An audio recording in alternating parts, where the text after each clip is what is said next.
내슈빌에 명문 대학인 밴더빌트 대학이 있습니다. 어떤 젊은이가 내슈빌에서 밴더빌트 대학을 방문하려고 했습니다.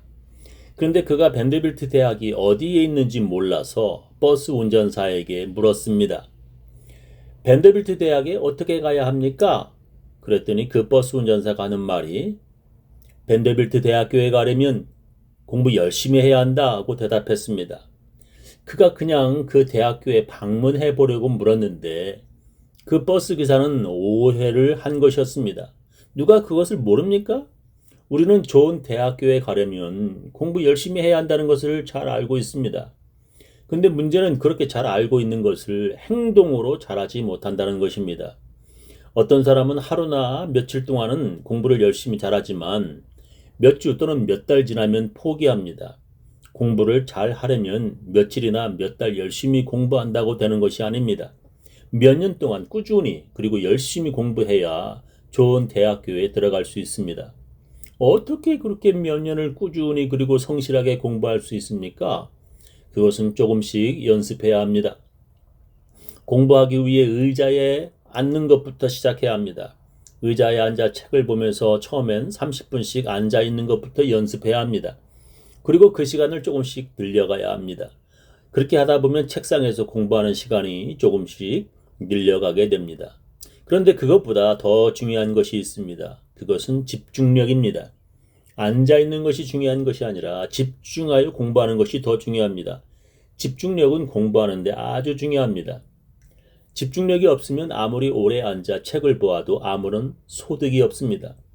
집중력을 높이려면 자꾸 연습해야 합니다. 고등학교 때의 집중력을 연습해야 합니다. 대학교에 가서도 집중력이 안 좋으면 교수님의 수업을 들으면서도 자꾸 딴 생각을 합니다. 교회에서도 마찬가지입니다. 목사의 설교를 들으면서 집중력이 약하면 자꾸 딴 생각을 하게 됩니다.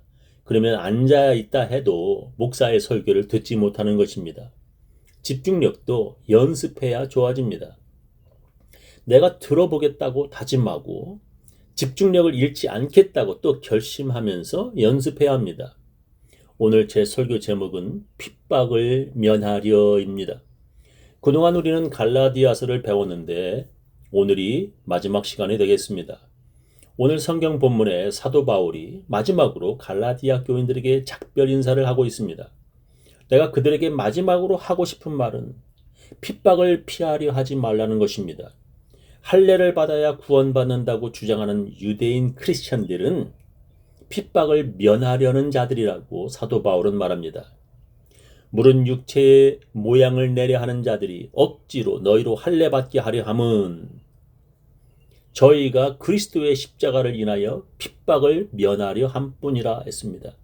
그 당시에 할례가 아니라 예수를 믿음으로 구원받는다고 믿으면 사도 바울처럼 유대인들에게 박해를 받았습니다. 그러나 사도 바울은 그런 핍박과 박해를 받는다 해도 자기가 예수 믿는 크리스천임을 자랑할 것이라고 갈라디아 교인들에게 말합니다. 할례 받은 저희라도 스스로 율법은 지키지 아니하고 너희로 할례 받게 하려 하는 것은 너희의 육체로 자랑하려 함이니라. 그러나 내게는 우리 주 예수 그리스도의 십자가 외에 결코 자랑할 것이 없으니 그리스도로 말미암아 세상이 나를 대하여 십자가에 못 박히고 내가 또한 세상을 대하여 그러하니라 했습니다. 사도 바울은 할례 받은 몸을 자랑하는 것이 아니라 고난의 예수 그리스도의 십자가를 자랑하려 한다고 말합니다. 요즘에 많은 사람들이 자기가 크리스천임을 부끄러워합니다. 어떤 이는 식당에서 그리고 학교에서 식사하기 전 자기가 크리스천임을 드러내지 않으려 식사 기도조차도 안 합니다.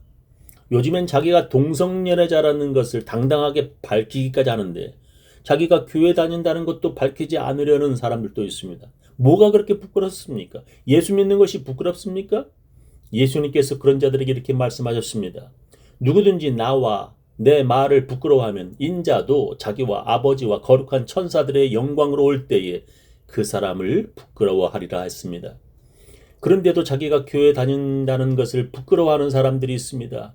그런 사람들은 교회 다니는 사람들이 세상에서 많은 잘못을 한다. 그래서 자기도 그런 사람들과 똑같은 크리스천임을 밝히기가 부끄럽다고 말합니다. 또 어떤 사람은 자기는 교회 안 다니지만 자기는 예수 믿는다고 말합니다. 꼭 교회를 다녀야 구원받는 것이 아니라 오직 예수를 믿어 구원받는다고 그들은 주장합니다. 그렇다면 정말 우리는 교회 안 다니고 오직 예수만 믿어도 모두 구원받는 것입니까? 만약에 그렇다면 교회가 왜 필요합니까? 예전에 코로나 때문에 학생들이 학교에 못 가고 인터넷으로 수업할 때가 있었습니다. 정부에서 그렇게 인터넷으로 수업한 것을 공식 인정해 주었습니다. 이제는 학생들이 꼭 학교에 가서 배우지 않아도 인터넷으로 누구나 다 배울 수 있는 때입니다. 인터넷으로 검색하고 AI에게 물어보면 학교보다 더 자세하게 알려줍니다. 그렇다면 학교가 없어지겠습니까? 그렇지 않습니다. 아무리 인터넷에서도 잘 배울 수 있다 하여도 학교는 사라지지 않습니다. 왜냐하면 학교에서 배워야 할 것이 있습니다. 학교에서 친구들과 같이 사이좋게 나누며 놀고 그리고 함께 지내는 것을 배워야 합니다. 자기 혼자만 잘하는 것이 아니라 서로 도우며 협력하는 것을 학교에서 배워야 합니다. 어떤 아이는 홈스쿨링, 학교 안 다니고 집에서 가정교사를 통하여 아니면 부모를 통하여 배울 수도 있습니다. 어쩌면 그것이 학교에서 나쁜 친구들을 만나지 않는 더 나은 교육이라고 주장할지도 모릅니다. 그러나 학교에서 배워야 하는 것이 더 많습니다. 우리 아이들이 대학교에서 친구들을 만나보면 고등학교를 나온 아이들하고 홈스쿨링한 아이들이 더 이게 많이 다르더라고 말합니다. 그렇게 홈스쿨링한 아이들은 뭔가 자기만 알고 친구를 잘 사귀지 못하더라고 우리 아이들이 제게 말했습니다. 그런 아이들은 사회성이 부족하다는 것입니다. 사람들은 교회 안 다니고 집에서 성경 공부하며 유명한 목사 설교를 인터넷이나 TV를 통해 들을 수 있습니다. 교회에 다니지 않고 집에서 예배 드릴 수도 있습니다. 그러나 교회에 나가서 배워야 할 것이 더 많습니다. 서로 용서하며 서로 사랑하는 것을 교회에서 연습할 수 있습니다. 저는 예전에 교회에 가지 않고 혼자서 조용히 성경을 노트에 필사 옮겨 적으며 신앙생활 한다는 어떤 여자를 만난 적이 있었습니다. 그분과 몇 마디를 나누며 제가 느낀 것은 이런 사람은 참 교회 다니기 아주 힘들겠다는 것이었습니다. 그 여자는 다른 사람의 말을 듣는 것보다 자기 말만 하고 너무나 고집세고 남을 이해하려는 마음이 없어 보였습니다. 이런 사람은 천국에 갈 수 없을 것이라 저는 생각했습니다. 이런 사람들은 이 땅의 교회에서도 사람들과 같이 지내는 것이 너무나 힘듭니다. 그런데 어떻게 천국 가서 사람들과 잘 지낼 수 있을까? 혼자 신앙생활 하는 것이 더 편하다고 그들은 말합니다. 그런 사람들은 교회 나가서 사람들을 만나는 것이 자기 믿음이 더 안 좋아지게 된다고 말합니다. 교회 나가면 사람들 때문에 자꾸 시험에 들게 된다고 말합니다. 교회 나가지 않고 차라리 혼자 조용히 예배 드리는 것이 더 은혜가 된다고 말하는 사람들도 있습니다. 교회는 천국 생활을 연습하는 곳입니다. 교회는 누가 만든 곳입니까? 성경에 보면 예수님이 교회를 만드셨다고 기록합니다. 또 내가 네게 이르노니 너는 베드로라. 내가 이 반석 위에 내 교회를 세우리니 음부의 권세가 이기지 못하리라 했습니다. 예수님은 주님이시고 그리스도이시며 또한 하나님의 아들이라고 고백하는 사람들 위에 내 교회를 세우겠다고 예수님이 말씀하셨습니다. 예수님께서 교회를 만드신 것입니다. 그래서 성경은 교회는 예수님의 몸이고 교회의 머리는 예수님이라고 기록합니다. 또 만물을 그 발 아래 복종하게 하시고 그를 만물 위에 교회의 머리로 주셨느니라. 교회는 그의 몸이니 만물 안에서 만물을 충만케 하시는 자의 충만이니라 했습니다. 예수님께서 교회를 세우시고 교회는 예수님의 몸이고 교회의 머리는 예수님이라고 성경은 말씀합니다. 그런데도 자기는 예수님을 사랑한다고 하면서 예수님의 몸과 머리인 교회를 싫어한다고 하면 그 사람은 가짜 크리스천인 것입니다. 자기는 예수님을 믿는다고 하면서도 예수님의 머리 대신 교회를 미워한다고 하면 그 사람은 가짜 크리스천인 것입니다. 예수님께서 계명 중에 가장 큰 계명에 대해서 말씀하셨습니다. 첫째는 하나님을 사랑하고 둘째는 이웃을 사랑하는 계명이라고 말씀하셨습니다. 그런데 어떤 사람들은 교회에서 하나님과는 아무 문제가 없지만 이웃을 사랑하는데 참 힘들다고 말합니다.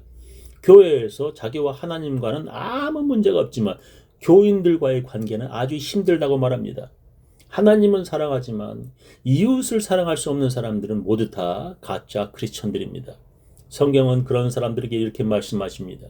누구든지 하나님을 사랑하노라 하고 그 형제를 미워하면 이는 거짓말하는 자니 보는 바 그 형제를 사랑치 아니하는 자가 보지 못하는 바 하나님을 사랑할 수가 없느니라 하셨습니다. 우리가 이 계명을 주께 받았나니 하나님을 사랑하는 자는 또한 그 형제를 사랑할지니라 말씀하셨습니다. 십자가는 우리들에게 우리가 하나님을 사랑하여야 한다는 것과 이웃을 사랑하여야 한다는 것을 보여줍니다. 십자가는 하늘에서부터 땅으로 내려오는 수직적인 하나님의 사랑과 또한 수평적인 사람들 간의 사랑을 보여줍니다. 하나님을 사랑하고 이웃을 사랑하라는 것이 바로 십자가입니다.